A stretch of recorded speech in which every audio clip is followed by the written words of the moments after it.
Selamun Aleyküm ve Rahmetullah.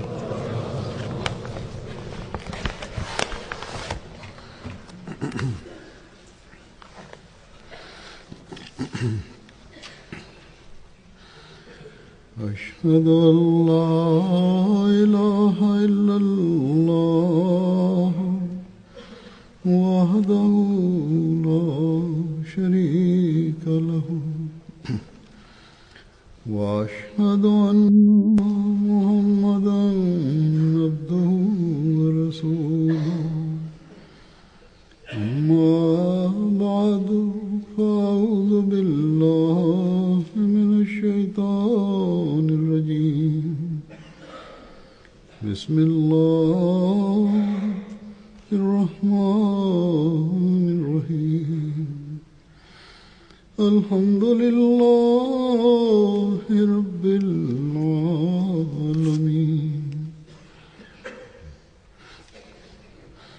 الرحمن الرحيم مالك يوم الدين إياك نعبد وإياك نستعين اهدنا الصراط المستقيم صراط الذين أنعمت عليهم غير المغضوب عليهم ولا الضالين.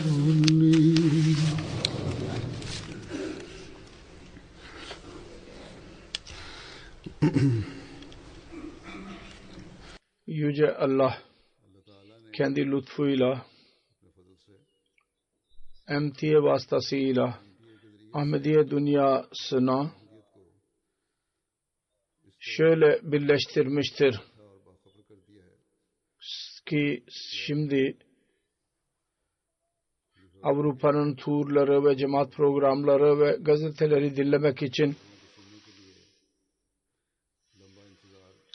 fazla beklemek ve gazeteleri vesaire beklemek gerekli değil. Aksine her haber insanlara ulaşmakta oluyor. Her program görülmekte olur. Hatta Jalsa'nın programları ve ortamları hakkında dinleyiciler tarafından bazı seferlerde hemen düşünceleri ve hislerini ortaya koyuyorlar.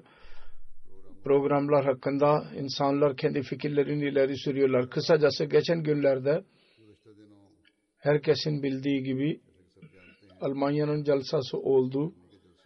Onun hakkında dahi insanlar bana yazdılar ve çoğu değişik yerlerden ülkelerin programları hakkında bana yazıyorlar. Özellikle ben nereye gidersem oradaki turlarım hakkında insanlar fikirlerini ileri sürüyorlar. Değişik hisler oluyor. Ve Yüce Allah'ın Yüce Allah şükür ediyor. Hamd ediyor onu. Yüce Rabbimiz bu nimeti bize lütfederek nasıl vaat edilen Mesih Aleyhisselatü Vesselam'ın cemaatine bir vahdet haline getirmiştir. Ve bir gerdek haline getirmiştir. Zahiri olarak onu bize nasip eylemiştir. Onun için Allah-u Teala'ya bir tarafta onun şükranını bildirmemiz lazım. Diğer taraftan MTA'nın görevlileri, ben onlar arasında gönüllüler dahi vardır ve tam olarak çalışanlar dahi vardır. Onlara dahi teşekkür etmemiz lazım. Bunlar kameraların arkasındadırlar yahut yayında oturuyorlar yahut değişik görevlerde vardır. Birçok görevliler vardır ki onlar bir programı hazırlamak ve göndermek için çalışmakta olurlar. Onlar arasında stüdyoda oturanlar insan görüyor. Bunlar dışında bazı görevliler, ben tura gittiğim zaman buradan dahi benimle birlikte giderler. Kendi malzemelerini beraber götürürler. Sonra hangi ülkede programlar yapılıyorsa oranın görevlileri dahi araya girerler. Almanya'da dahi bu gönüllüler ve müstakil görevlilerin takımı vardır. Onlar değişik programları hazırlıyorlar. Allah-u Teala hepsini cezalandırsın ve Yüce Allah MTA'nın görevlilerine lütfeylesin ve onlara teşekkür edelim. Aynı şekilde değişik şubelerde çalışan görevliler vardır. Onlar celsada gönüllü olarak hizmet ederler ve misafirlerin hizmetinde gece gündüz çalışırlar. Bunlar dahi binlerce olmuşlardır. Onlar arasında hem erkekler hem kadınlar vardır. Genç kızlar ve erkekler, çocuklar çalışırlar. Öyle bir ruh ile çalışırlar ki yalnız bu çağda Ahmediye cemaatinde görmemiz mümkün. Onun manzarasını birkaç hafta önce burada İngiltere celsasında dahi biz gördük ve aynı manzarayı şimdi Almanya'nın celsasında dahi biz gördük. Kısacası bütün ortak olanlara, bu gönüllülere teşekkür etmeleri lazım söylediğim gibi. Onlar bir his ile Yüce Allah'ın rızası uğruna ben hiçbir talep, bir şey mükafat talep etmeden çalışırlar ve aynı bu gönüllülerin amelleri gayri Ahmedi Müslim misafirler için sessiz bir tebliğ haline geliyor olurlar. Celsanın programlarında, MTA'da gösterilen programlarda onlar hakkında görenler kendi düşüncelerini bana iletirler ve bunlardan istifade ederler ve onlardan lezzet bulurlar. Ancak celsaya gelmiş olan yabancıların hisleri ve gönüllülerin hizmetleri üzerine hislerini beyan etmeleri, ne onu celsa günlerinde bunlar beyan ediliyor, ne insan onları öğrenebiliyor. Bu gönüllüler kendi görevlileri dışında sessiz bir müballik görevini yapmakta olurlar. MTA'nın ekranı onu göstermiyor, programı gösteren onun hakkını dahi veremiyorlar. Aynı şekilde celsaya katılanlar dahi güzel bir etki bırakıyorlar misafirler üzerinde. Onun misafirler onu daha sonra beyan ediyorlar. Onun için gereklidir ki celsanın etkilerinin bu kısmı dahi seyircilerin önüne konsun. Ve onun için ben beyan ediyorum ki dünyada yaşayan Ahmediler öğrensinler.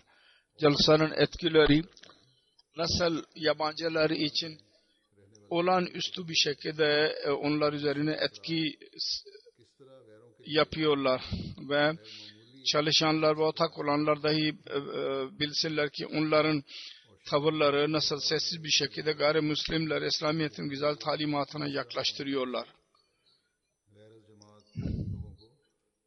Şu anda ben bununla alakalı olarak değişik ülkelerden gelmiş olan misafirlerin etkilerinden bahsedeceğim.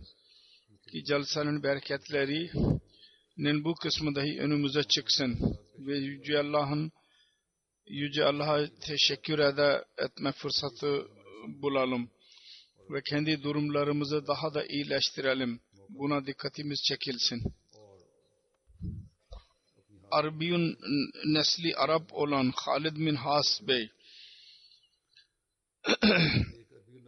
Kızılayı ile birlikte çalışıyor. Bu sene jalsaya katıldı. Kendi etkilerini beyan ederek diyor ki, ben gayrimüslimlere, dostlarıma İslamiyet'e itiraz ettiklerini görüyordum. Müslümanların kendi aralarındaki münafıklık ve kavgalarından dolayı ben İslamiyet'i savunamazdım. Bugün bu jalsada sizin cemaatinizin kişisel olarak ve toplumsal olarak bunlarda sevgiyi gördüm. Bunu görünce sizin cemaatinizin üyelerinde halife için itaat ve sevgiyi görünce ben artık iftiharla doldum.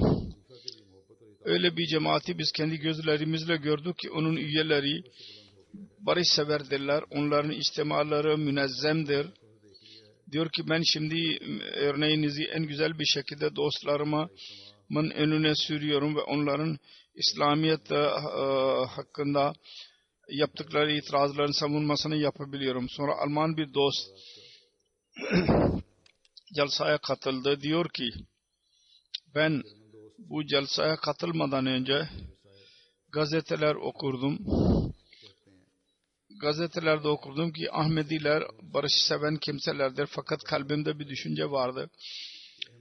Barış iddiasını birçok kimse iddiada bulunur. Buraya gelince ben kendi gözlerimle gördüm.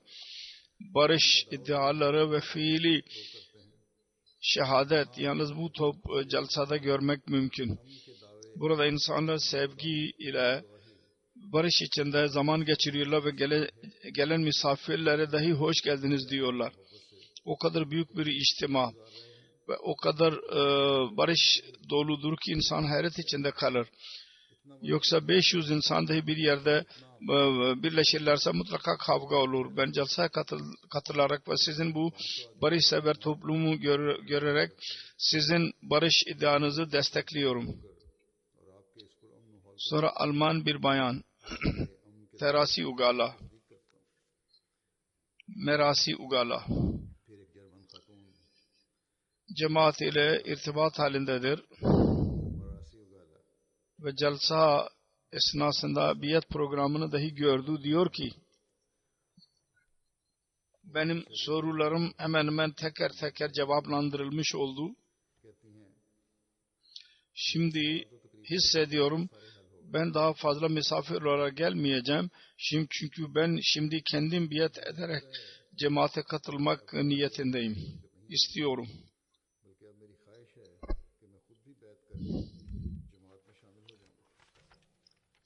Sonra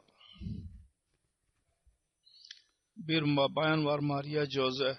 Güney Amerikalıdır ve Berlin'de öğrencidir. Tahsil için buraya gelmiştir. Kendi etkilerini beyan ederek diyor ki daha önce benim İslam yahut Ahmediyet ile hiçbir alakam yoktu. Paraguay'ın murabbisinin karısı vasıtasıyla ben cemaat hakkında bilgi edindim ve öğrendim ki Almanya'da cemaatinin jalsası vardır, toplantıları.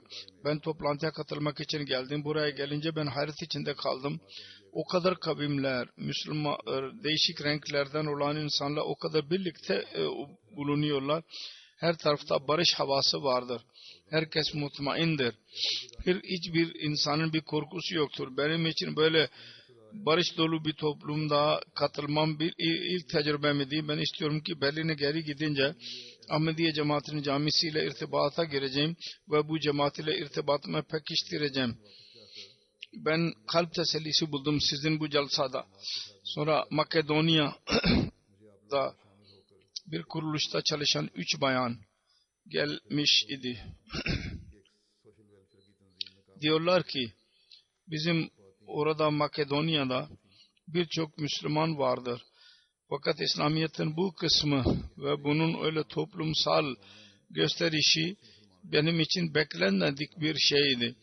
Biz sizin üyelerinizi ve talimatlarınızı gördük ve bu his ile biz geri gideceğiz ki oradaki Müslümanlara sizin cemaatinizi tanıtalım. Bu cemaat ve bunun jalsaları diğer Müslümanlar için bir örnektir. ve öyle barış dolu bir talimat ve öyle munazzam bir cemaattir ki uluslararası yüzeyde Müslümanlara temsilcilik yapabilir. Bu sefer başkasının davet üzerine biz geldik. Fakat umarız ki biz gelecekte misafirlerle birlikte geleceğiz ve sizin cemaatinizi Makedonya'nın Müslümanlara tanıtacağız. Böylece Allah Teala tebliğ yollarını dahi açıyor. Amirul Muminin diyor. Başka bir ülkeden bir zat geldi. Dinler üzerinde araştırma yapıyor. Diyor ki dinde benim çok ilgim vardır ve ondan dolayı sizin cemaatinizin talimatını ben okudum ve onun fiili izharını gördüm. Bu talimat ve sizin işleminiz çok çekicidir. Ben celseye katılanların arasında manevi bir his gördüm. Şimdi bu celseye katılanların görevidir ki manevi bir his hissediyorsa bu bizim celsa günlerinde kalmasın, gelip geçici olmasın. Aksine müstakil, kalıcı bir his olsun. Agustin adlı bir bayan yazdı. Ben geçen 6'dan beri değişik Müslümanların cemaatleri yakında düşünüyorum. Bu arada ben İstanbul'a dahi gittim. Ve orada değişik İslam fırkalarıyla tanıştım.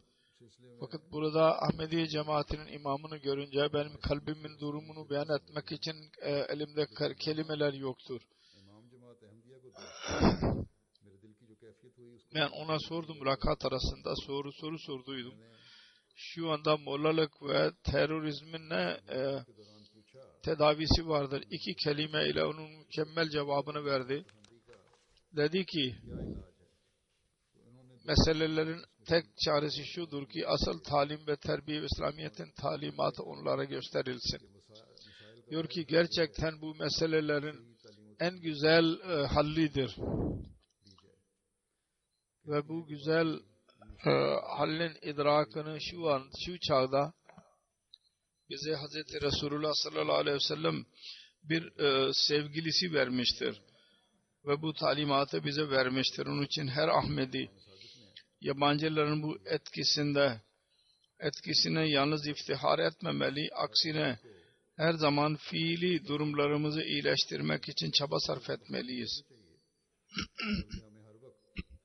Latvia'dan bir üniversitenin profesörü Noli adlı bir zat celseye katıldı ve etkilerini yazdı.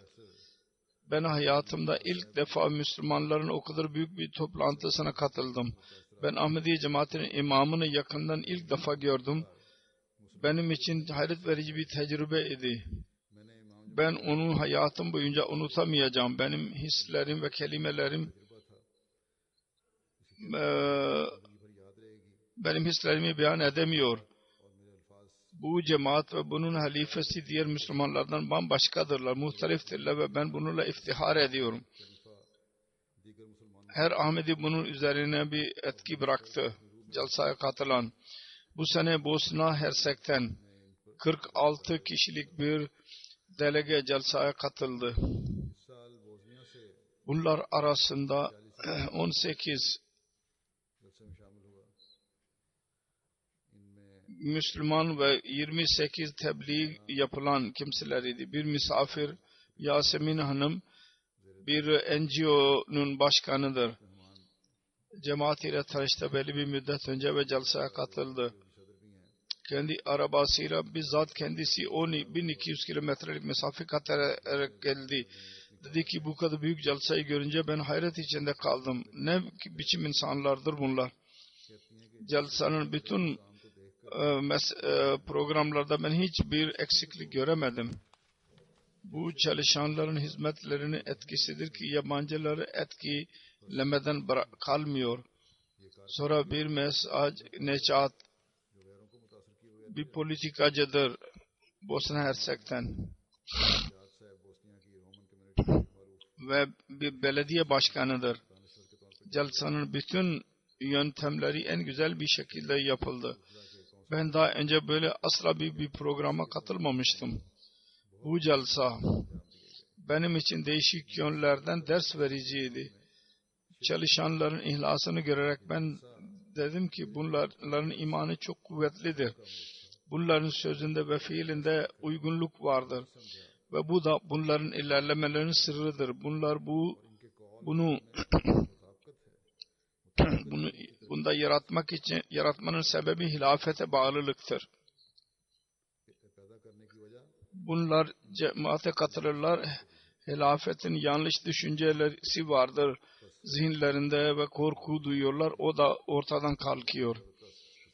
Her Ahmedi, her görevlinin çalışmalı ve bu düşünceleri daima zinde tutmalı ve korumalı. Yabancı bir gayri Ahmedi bir dost Mahir Bey kendi karısıyla birlikte kendi masrafıyla celsaya katıldı. Diyor ki buradaki misafirlere hizmet ediliyor ve insanlara sevgi gösteriyorlar. Ben aslında diyorum ki eğer bunlar yeryüzünde uyumak için bize derlerse ve kuru ekmek bize verirlerse bir şikayet etmeyeceğiz.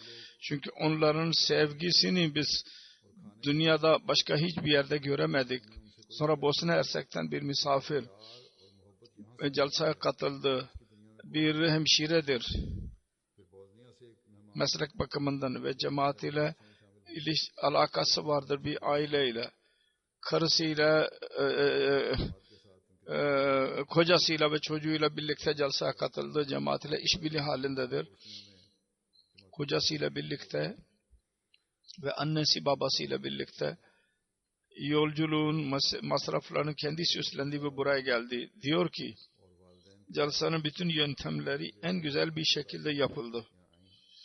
Bu ihlas dolu görevlileri görerek biz utandık. Bunlar bizim için o kadar sıkıntıya giriyorlar.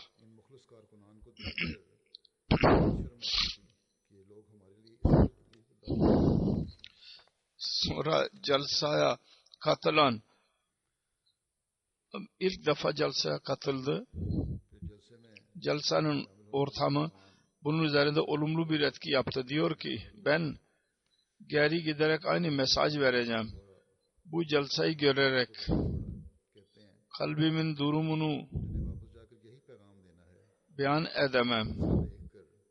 Bunlar yalnız hissedilir şeylerdir. Onun için her bir kimse bu cennet toplumunda birkaç gün geçirmeli ki asıl cennet hakkında kesin inanca sahip olsun.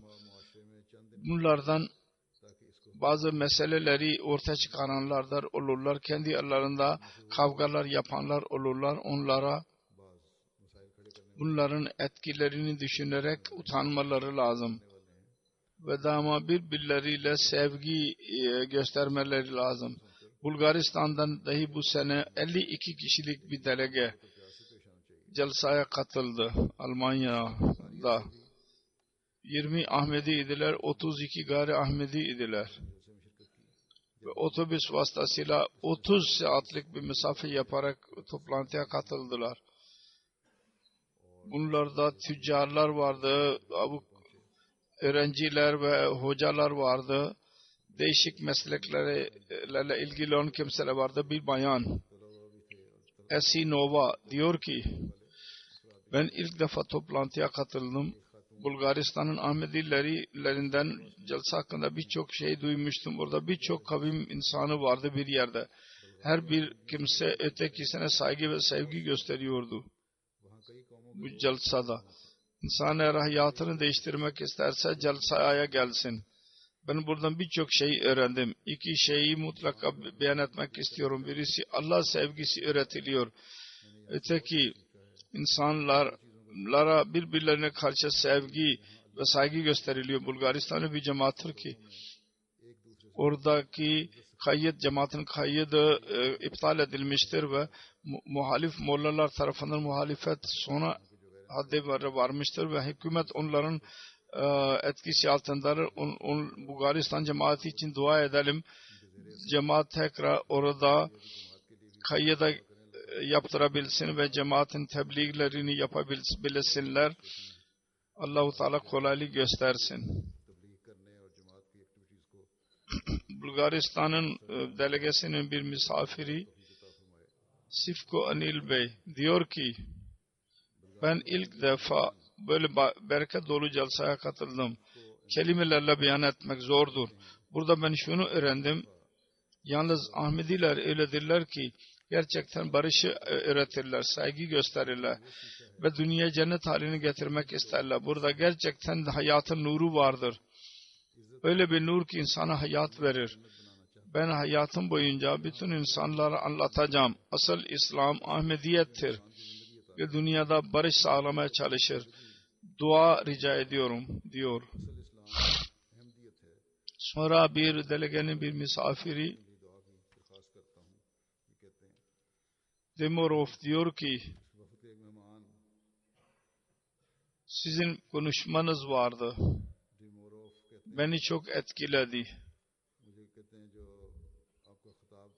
İnsandan sevgisinden bahsedilmişti. Aynı şekilde benim çocuklarım su veriyorlardı ve sevgi gösteriyorlardı. Çok iyiydi. Kavimin çocukları böyle olan bir kavimin istikbali iyidir. Sonra Hristiyan bir bayan psikoloji hocasıdır. Diyor ki ben ilk defa celsaya katıldım. Bu celsa bir mucizedir. Burada sevgi, barış ve saygı verilir. Ben hiçbir kavga görmedim. Herkes ötekine saygı gösteriyor. Ben perhiz yemeği yiyorum. Hemen bana perhiz yemeği getirdiler. Hastalandım. Hemen ilaç verdiler. Hiç VIP yoktu. Herkes eşit idi. Sonra Cuma hutbesini beni çok etkiledi. İnsanlarla sevgi, birbirine yardım etmek, birbirinin günahlarını açığa vurmamak, onun için dua etmek. Öyle talimattır ki siz beyan ettiniz. Ben dedim ki keşke dünya sizin sesinizi duysun. Dünya doğru yola gelmek isterse bu ses dinlemeleri lazım ve talimatınızı kabul etmesi lazım. Gini Bissau'dan bir genç Abu Bakır Bey Portakat'ta master yapmaktadır. Talebedir orada üniversitede. Diyor ki korumanın burada yöntemleri ben celsada gördüm. Çok olağanüstüydü. 40.000 insanların toplantısını korumak ve polisin yardımı olmadan onlar için olağanüstü bir şeydi. O kadar büyük bir toplumu korumak hiçbir hükümet için de zor olur. Kavga, gürültü patırtı mutlaka olur. Burada celsanada hiçbir polisi göremedim. Fakat hiçbir kimsenin başkasıyla kavga ettiğini görmedim. Bütün insanlar sevgi ve kardeşlik ile dolu idiler. Bu benim kalbim üzerinde çok etki yaptı. Sonra Makedonya'dan 65 kişilik bir delege katıldı celsaya. Makedonya'dan Almanya'ya kadar aşağı yukarı 2000 kilometrelik mesafeyi 42 saate otobüsle kat ettiler. 4 televizyon temsilcileri dahi vardı. 3 yerel televizyon temsilcileri, bir nasyonal televizyonun temsilcisi dahi vardı.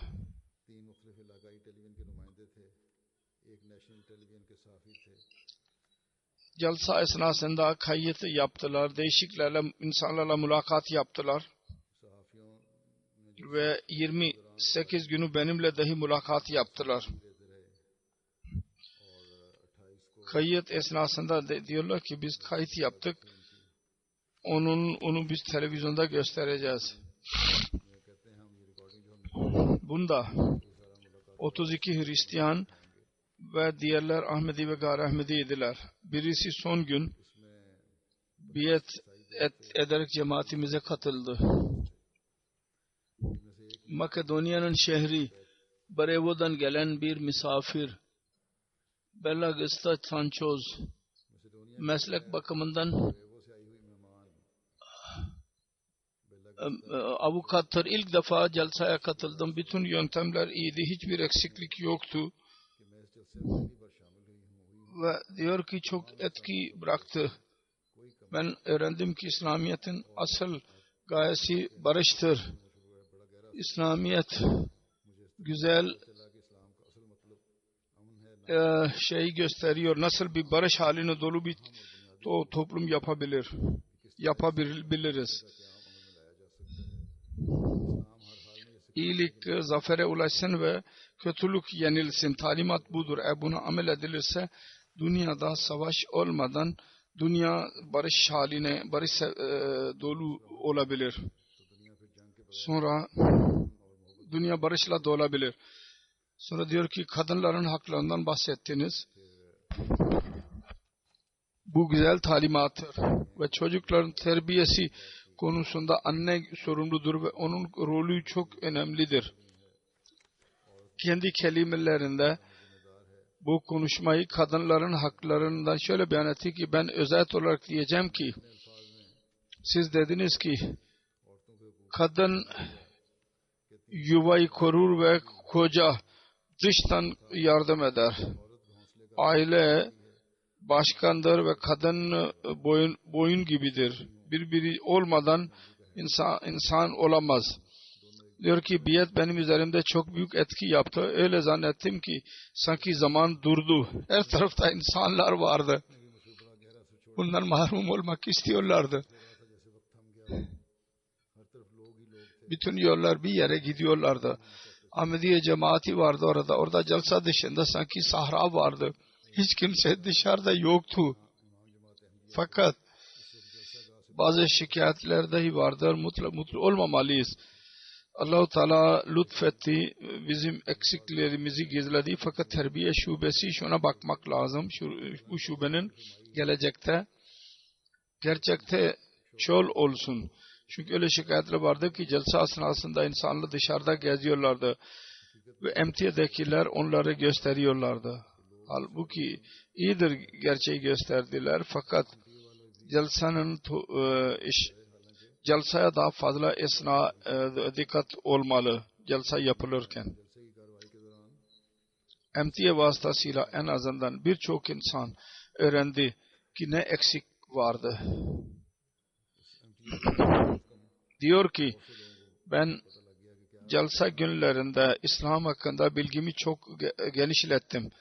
Belki eksik olabilir fakat şimdi İslamiyet'in bir resmi oluşmuştur. Bu ebedi olacaktır.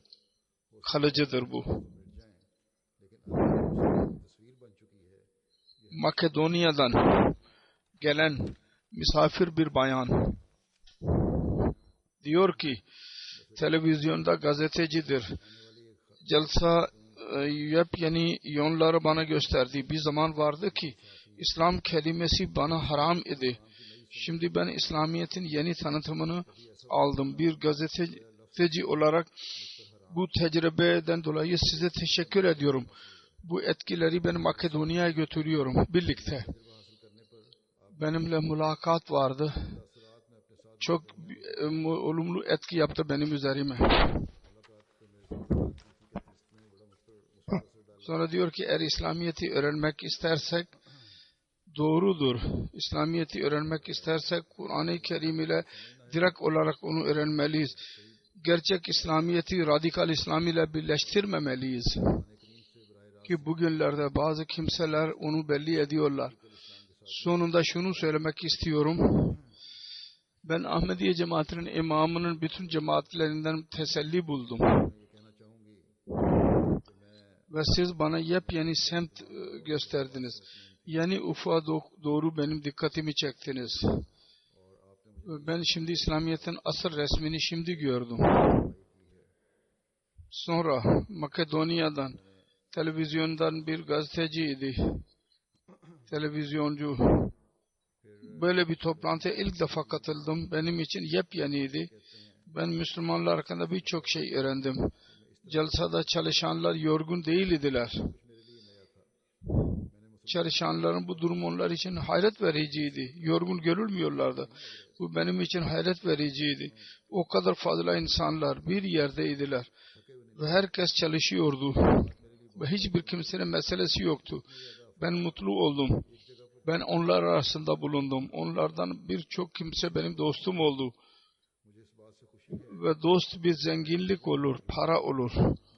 Ben şimdi zengin sayıyorum kendimi.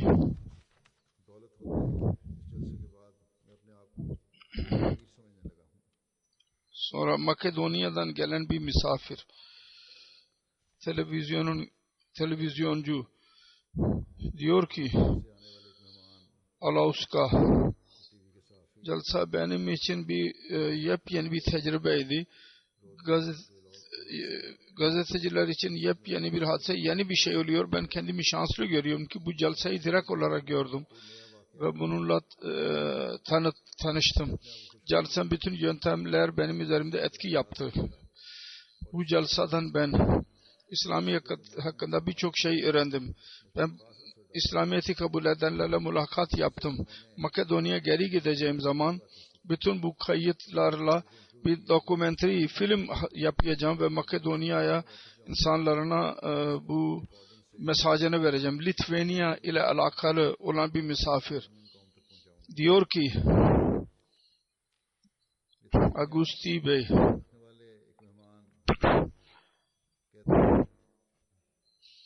ben öyle hissettim sanki ben kendi evimdeyim. Sizin cemaatinizi dinliyorum, değişik bölgelerinden az bir zaman için buraya geldiler ve her tarafta bir vakf ruhu görülüyordu. Benim gibi bir ecnebi için hayret vericiydi. Bu yepyeni bir dünyadır. Ben çok memnunum ki değişik kültürler, değişik dinler, yemek ve gelenekleri görme fırsatım oldu. Sizleri Ahmedi olmanızdan dolayı yüce bir gaye için zorluklarla baş başasınız, çaba sarf ediyorsunuz. Bu da methedilmeye değerdir.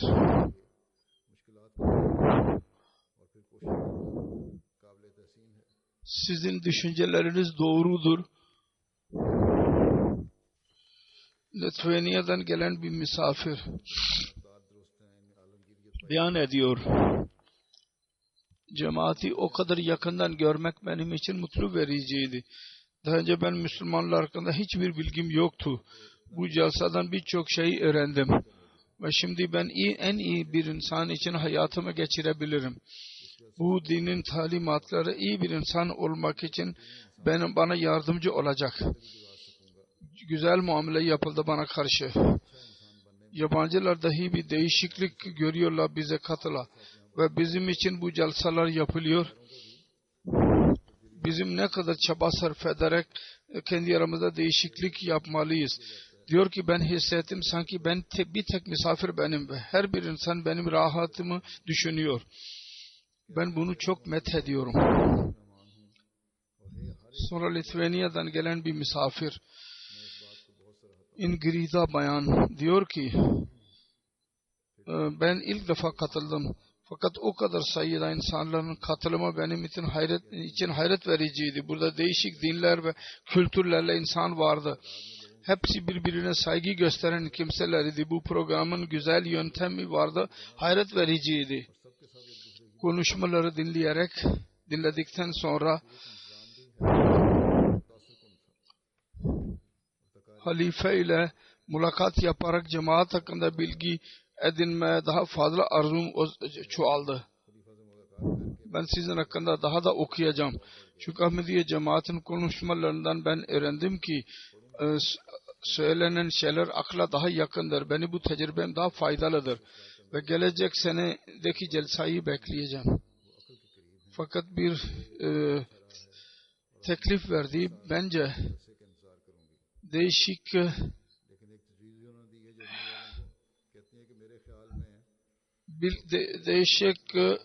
gösteriler yapılıyor. Bunlar hakkında bilgi vermeli. 18 kişilik bir delege vardı. Yabancı bir kişi dahi vardı ve diğerler Ahmediydiler Estonya'dan. Estonya'dan bir misafir Laura diyor ki ben Jalsa Salana'nın yöntemlerinden çok etkilendim. Sanki bunun yöntemleri her çeşit kolay için önceden her şey düşünmüşlerdir. Her çeşit ihtiyaç ve meselelerin halli vardı. Bir misafir olarak bana saygı gösterildi ve her bakımdan bana yardım edildi. Ben Jalsa'nın ortak ortağı gördüm. Celsaya katılanları dostlar gibiydiler. Ben memnun oldum ki birçok iyi insanlarla ben konuşabildim, görüşebildim. Cemaat hakkında kendi tecrübelerini coşkulu bir şekilde anlattılar bana. Ben Celsa'nın konuşmalarını dinledim. Ve özellikle Ahmediye cemaatinin konuşmalarından çok haz duydum.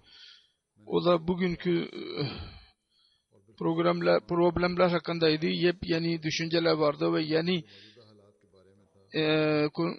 ben bunlarla birlikte geri gideceğim. Son konuşma, imamın konuşması bizi düşündürmeye mecbur eder ve üzerimde büyük etki vardır. Benim için hayret verici bir tecrübeydi. Albanya'dan Arnavutluk'tan 48'lik kişilik bir delege vardı. 19 Ahmedi ve 29 gayri Ahmedi. Arnavutlar uzun mesafe kadar da geldiler. Devletin dahi 2 kişisi vardı bunlar arasında. Onlardan birisi State Courts Chairman vardı. Sonra Macaristan'dan 20 kişilik delege geldi. 11 Ahmedi ve diğer gayri Ahmedi'ydiler. Bir misafir Agiya Ayaz hanım diyor ki bunun asıl vatanı Ermenistan'dır. Macaristan'da bulunan Ermenilerin temsilcisidir.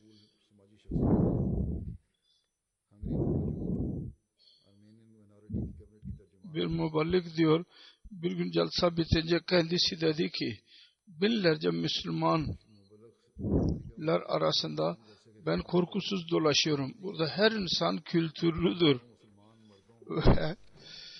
Kadınlara saygı gösterendir. Medya diyor ki muhacirler, özellikle Müslümanlar kültürsüzdürler ve kadınlara kötü davranıyorlar. Onların buraya gelerek bakmaları lazım. Müslüman kavim ne kadar kültürlüdür. Diyor ki küçük bir çocuk bana geldi. Bana sordu. Sormadı. Sen kimsin? Nereden geldin? Sevgili bir şekilde bana su bardağı verdi. Ben su içince başka bir çocuk geldi. Boş bardağı benden aldı. Burada küçük ve büyük herkes sevgi sefiridir. Elçisidir.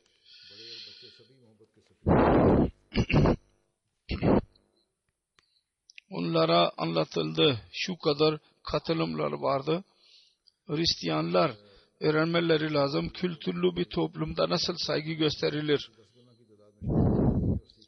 Macaristan'dan bir misafir Labor Town'un diyor ki din, kardeşlik ben burada gördüm. Ondan istifade etmek fırsatım oldu. Başka hiçbir yerde yoktur. Amerika'da da dahi ben uzun zaman çalıştım papaz olarak. Bütün dünyayı gördüm. Fakat bu ortamı hiçbir yerde görmedim. Ahmediler çok şanslıdırlar ki onların yanında bir lider vardır. O Ahmedileri sever ve onlara yol gösterir. Bu celseye katılarak ben kendi imanımı daha kuvvetli görüyorum. Sizin cemaatiniz gün geçtikçe çoğalıyor ve biz Hristiyanlar gün geçtikçe azalıyoruz.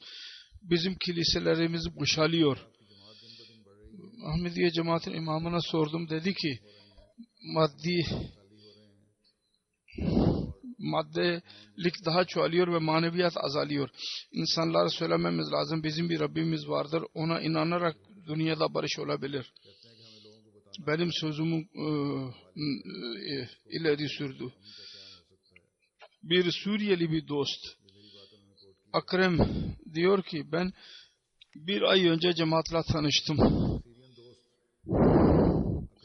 Ahmet'in bir toplantısına katıldıydım. Orada ben ilk defa Ahmediye cemaati yakında duydum. Sonra ailemle birlikte celsaya geldim. İnsanlar çok misafirperverliğiyle, cemaat inançları hakkında şefkatle benimle konuşuyorlardı. Celsada bir mucize olarak gördüğüm şey şudur ki, o kadar büyük sayı olmaları lazım. 3 günde bir defa dahi bir kavga görmedim. Hatta hacda dahi insanlar dahi birbirleriyle kavga ederler. Fakat burada hiçbir zaman insanların yüksek sesle konuştuğunu ben hiç görmedim. Başka bir şey ben mucize olarak görüyorum. O da şu ki Ahmedi misafirler kadınlara saygı gösteriyorlar. Benim karım dahi dedi ki ben hiçbir insanın kötü gözle gördüğünü görmedim. Sonra Usama Abu Muhammed Halebi beyan ediyor. Diyor ki Jalsada o kadar fazla insan olmasına rağmen yöntem güzel idi. Barış için bütün tedbirler yapılmıştı. O kadar insanlar fazla olmasına rağmen onların hizmetleri örnek idi. Ahmediler ziyafet ve barınakta en güzel hizmet yaptılar. Bellidir ki onların sözünde ve hareketinde doğruluk vardır. Birçok İslami fırkalarda biz onu görmüyoruz. Ben Ahmedi değilim. Fakat sizin bütün işlerinizi methetmekten kalamıyorum. Bir Suriyeli bir dost Polonya'dadır. Diyor ki Ahmedi cemaatinin konuşmasını dinleyerek ben çok mutlu oldum. Bir tek konuşmada dünyanın bütün meselelerinin hallini beyan ettiniz. Diyor ki değişik ülkeler arasında nasıl barış olabilir ve İslamiyet'in talimatı arasında hal beyan ettiniz. Onun için ben Müslüman olmaktan iftihar duydum. Sonra bir misafir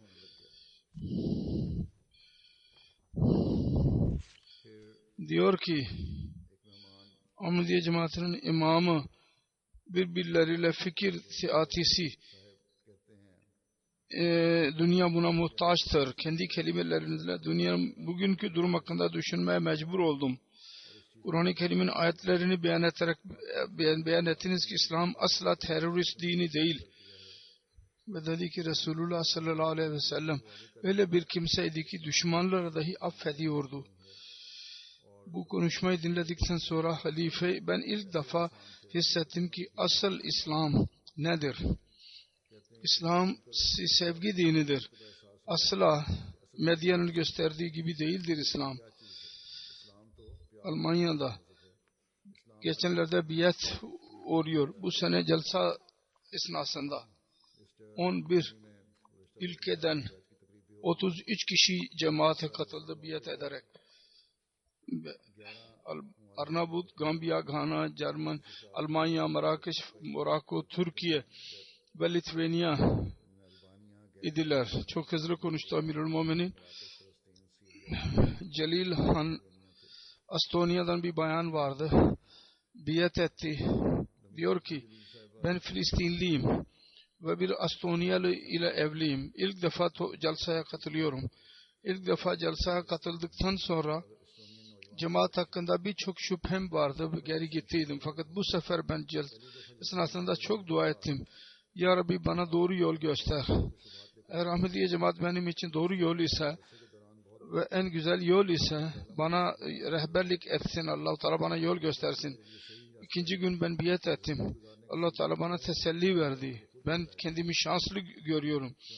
O kadar insanlar celseye benim için dua ettiler.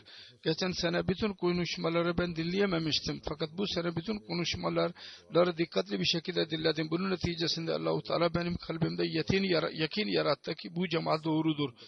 Sonra biat ettim ben. Ben kadınlar arasında öyle kardeşlik görmemiştim. Başka hiçbir yerde. Değişik ülkelerden gelen kadınlarla ilişki kurdum. Belki tekrar onlarla görüşemeyeceğim. Fakat daima onlar için dua edeceğim. Ben inanıyorum ki benim Ahmedi olmam ve bu cemaat ile birleşmem Allah-u Teala'nın rızasına uygundur. Bu celsa hakkında birkaç fikirden bahsettiğim Allah-u Teala'nın lütfuyla celsa birçok kimsenin göğsünü açıyor. Birçok kimsenin şüphelerini gideriyor. İslamiyet'in gerçek talimatı onların önüne çıkıyor. Allah-u Teala bu bereketleri ebedi kılsın. Amin. Medya bakımından celsanın ilk gününde Cuma'dan sonra bir basın toplantısı vardı. Internasyonel medya vardı içinde. uluslararası medyada İtalya, Makedonya, Avustralya, Brazil gazeteleri vardı. Almanya'nın 4 televizyonu vardı. Lokal bakımından MTA ve radyo ve medya temsilcileri vardı. Toplumsal olarak Celsanın bu 3 gün verildi. 5 televizyon, 3 radyo ve 61 gazete ve diğer print medya vasıtasıyla 500 milyondan fazla insana bu mesaj ulaştı. Uluslararası medyada bekliyoruz gelecek aya kadar bahsettiğim gibi ve onlar göre 400 milyon küsur insana mesaj ulaşacak. Aynı şekilde İslam web site'te Celsa Almanya MTA vasıtasıyla gösterildi. Center Press ve Medya Ofis tarafından upload yapıldı. Sosyal medya coverage yapıldı. Facebook 400 bin insan gördü. Ve 36 bin insan yorumlarını ileri sürdüler. 525 bin insan bunu gördü. 508 bin insanı mülahaze ettiler. Bu insanların etkileri vardı. Bazı eksiklikler dahi vardı. Söyleyeceğim. Daha önce de bahsettim. İnsanlar dışarıda dolaştılar. Terbiye şubesi daha faal olmalı. Diğer programlar esnasında. Sesin iyi, cuma günü iyi değildi. Teknik problemler vardı. Daha önce düzeltti. Buna dikkat etmeleri lazım Almanya cemaatinin. Sonra tercümanlık bakımından dahi şikayet vardır. Gürültü vardı. Tercümanlara verilen ses de güzel değildi. Burada insanlar çok fazlaydı. Çok fazla insanlar geldiler. Onun için 400 insan yer bulamadılar. Fakat Alman cemaati mutlaka gelecekte buna bakmalı. Nazm-ı Zapt Celsa günlerinde dahi bazı kimseler şikayet ettiler ki eksiklik vardı. Dikkat lazım ve bir sebep şu olabilir ki salonun bir makinesi bozuldu. Onun için içinde sıcaklık vardı. Fakat burada dahi insanlar çadırda otururlar ve çok sıcaklık olurlar fakat yine insanlar otururlar. Onun için bu bir bahane değil. Terbiye şubesi buna dikkat etmeli. Ve bütün yıl boyunca amidillerin dikkatini bu yöne çekmeli.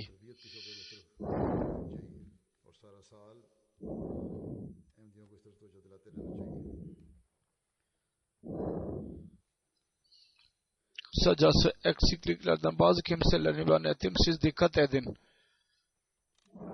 Ve bunları iyileştirmeye çalışın. Ayrıca yemek adında dahi şikayet vardı. İlk gün belki hazırlayamadınız. Ondan sonra daha güzel yöntem olmalıydı. Fakat yemek bitti ve ondan sonra yalnız çorba verdiler. Buna dikkat etmeniz lazım ve güzel tedbir yapılmalı. Planlama.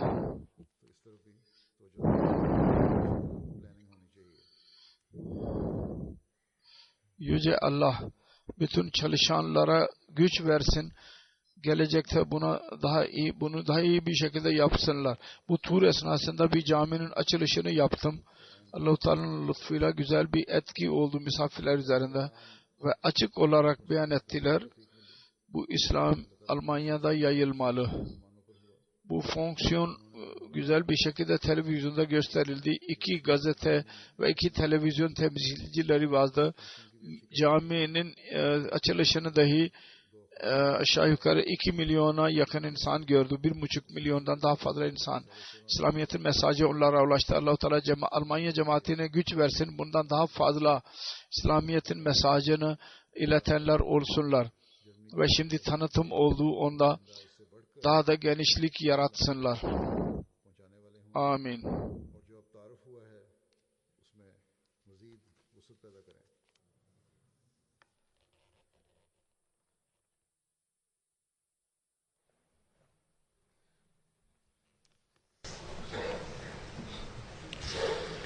الحمد لله نحمده ونستعينه ونستغفره ونؤمن به ونتوكل عليه ونعوذ بالله من شرور أنفسنا ومن سيئات أعمالنا من يهده الله فلا مضل له ومن يضلل فلا هادي له ونشهد أن لا إله إلا الله ونشهد أن محمدا عبده ورسوله عباد الله رحمكم الله إن الله يأمر بالعدل والإحسان وإيتاء ذي القربى وينهى عن الفحشاء والمنكر والبغي يعظكم لعلكم تذكرون اذكروا الله يذكركم وادعوه يستجب لكم ولذكر الله أكبر